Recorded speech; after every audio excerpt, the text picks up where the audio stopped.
he has tasked the humans with subduing, the earth, stewarding it, ruling it, again, some of these verbs, these ideas.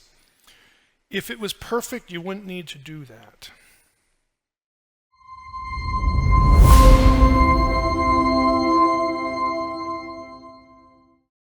Let's just start here.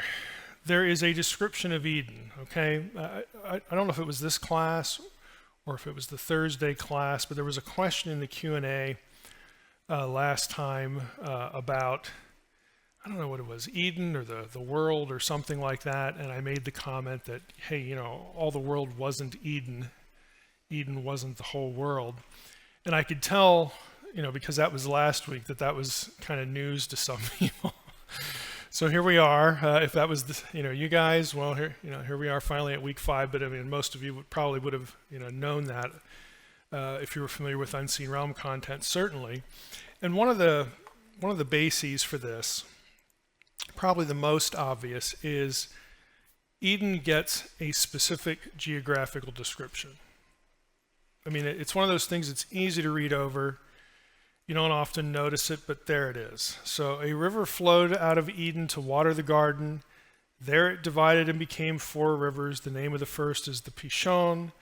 It is the one that flowed around the whole land of Havilah, where there is gold. And the gold of that land is good. Bdellium and onyx stone are there. Thanks for that little footnote. The name of the second river is the Gihon. It is the one that flowed around the whole land of Cush. And the name of the third river is the Tigris, which flows east of Assyria, and the fourth is the Euphrates. So, I mean, you got a number of geographical points to that. That is not the whole world. I mean, what could be more obvious?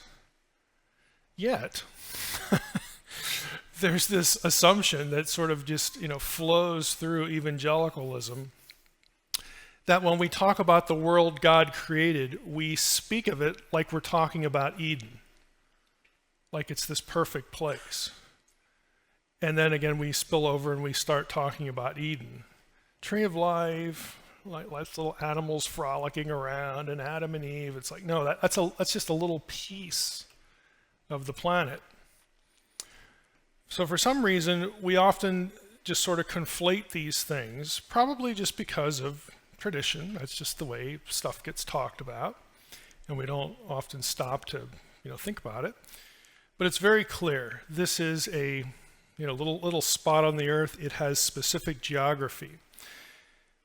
Another indication of this is Genesis 1:31. Before we even get to the geography, God saw everything he had made. Behold, it was very good. There was evening and the morning, the 6th day.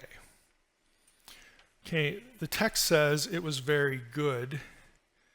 Okay, it doesn't say it was perfect. Now, you don't need to drill down into word study, which I'm going to do in a moment here. All you need to do is think about what Adam and Eve are tasked with. We've had that in chapter 1 before God says, hey, it's very good. I'm looking at it. Good, I like what I've done here. He has tasked the humans with subduing, the earth, stewarding it, ruling it, again, some of these verbs, these ideas. If it was perfect, you wouldn't need to do that. If it was perfect, like there's no work here left to do, then, you'd find some other way to describe it. So that's a little bit of a hint, but if you drill down into the vocabulary, we will find here, let me see which one I have here.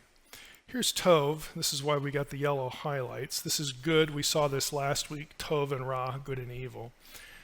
And in the ESV, it's translated, like you'd expect, good, better, well, best, again, a superlative idea.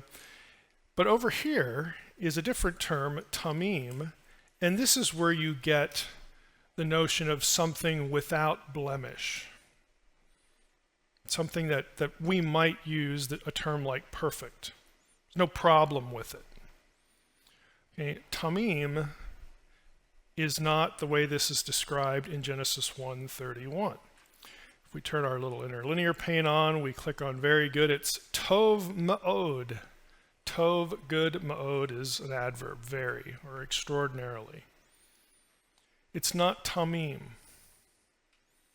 So again, there are these little things in the text that kind of hint at, well, there's something to do here. It's good, it's really good, but it could be better. Or it needs maintenance, or it needs, it's not, the rest of the world's not like fixer-upper state, but it's not Eden either. Okay, there's a little bit of a difference.